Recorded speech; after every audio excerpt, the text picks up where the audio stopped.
હવે હાઈવે પર વાહન ચાલકોનો ટાઈમ નહીં થાય બરબાદ. આગામી વર્ષોમાં મળશે ટોલ બૂથમાંથી છુટકારો.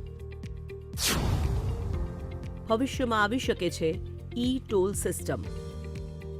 ઘણા લોકો એવું વિચારતા હશે કે શું વાત કરો છો, ટોલ ટેક્સમાં ફાસ્ટેગ સિસ્ટમ આવી તે વાત તો સમજાય, પરંતુ ટોલ બૂથ જ નીકળી જશે એવું કયા એંગલથી શક્ય છે? પરંતુ ભવિષ્યમાં આ વિચાર સાર્થક થશે, કારણ કે આધુનિક અને ટેકનોલોજીના યુગમાં આ બધું જ શક્ય છે. હાલમાં સેકિસ્રો દ્વારા ઈ ચલણ સિસ્ટમ પર કામગીરી કરવામાં આવી રહી છે અને તેનું પરીક્ષણ પણ કરવામાં આવ્યું. બેંગ્લોર ખાતે પરીક્ષણ બાદ હાલ અમદાવાદમાં એસજી હાઈવે પર તેનું પરીક્ષણ કરવામાં આવી રહ્યું છે, જેમાં સેકઇસરોના વૈજ્ઞાનિકોને સફળતા પણ મળી છે અને ભવિષ્યમાં આ સિસ્ટમ સફળ રીતે કામ કરશે એટલે ટોલ બૂથ ગાયબ થઈ જશે, જેથી લોકોને ટ્રાફિકની સમસ્યામાંથી છુટકારો મળશે.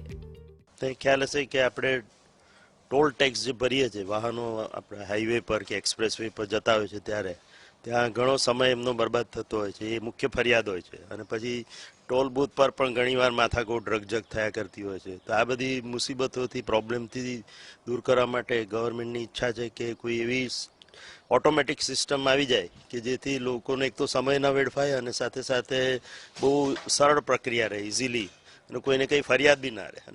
ટોલ બૂથ વગરની ઈ ટોલની સિસ્ટમ આવશે તો તે કામ કેવી રીતે કરશે તેવો સવાલ પણ ઘણા લોકોને થતો હશે. તો આપને જણાવી દઈએ કે નાવિક સિસ્ટમ અને સેટેલાઇટ આધારે વાહનોમાં મશીન લગાવાશે, જેથી વાહન ટોલ ટેક્સ વાળા હાઈવે પર કેટલું ફર્યું છે તે પ્રમાણે ઈ ટોલ વસૂલાશે. વાહન ચાલકના બેંક એકાઉન્ટમાંથી જ સીધો ઈ ટોલનો કપાત થશે. આમ એક પણ વાહન ચાલકોને ટોલ બૂથ પર ઊભા નહીં રહેવું પડે અને તેમના સમયનો પણ બચાવ થશે. સાથે સાથે ટોલ બૂથ પર થતા ટ્રાફિક જામથી પણ છુટકારો મળશે. અમે કંઈક એક્સપેરિમેન્ટ કર્યો તો ઈ ટોલ. એટલે ઈ ટોલનો અર્થ છે કે આપણે તમારું વાહન કે વેહિકલ જ્યારે બી આવા જે હાઈવે પર જ્યાં આગળ ટોલ ટેક્સ આપણે લેવાનો છે અથવા તો એક્સપ્રેસ વે પર જ્યારે એમાં સફર કરશે ત્યારે ઓટોમેટિક જ એનું લોગિંગ થઈ જશે, કેટલા કિલોમીટર એ એક્સપ્રેસ વે પર કે હાઈવે પર ફર્યું, અને એ પ્રમાણે તમારું બિલિંગ આવી જશે અને એ ઓટોમેટિક તમારા એકાઉન્ટમાંથી કે જે રીતે આપણી પદ્ધતિ છે એ પ્રમાણે એનું તમને બિલ મળી જશે અને એના પૈસા પણ કપાઈ જશે. તો આવી સરળ સિસ્ટમ એ ડિજિટલ ઇન્ડિયાના સ્કોપ હેઠળ અમે અમલ કરવામાં માંગીએ છીએ. ઘણા લોકોને એવો સવાલ થતો હશે કે વાહન સર્વિસ રોડ પર કે અન્ય રોડ પર હોય ત્યારે પણ તેમના ખાતામાંથી ખોટી રીતે રૂપિયા કપાઈ ગયા તો? આ મૂંઝવણનો જવાબ પણ સાંભળો.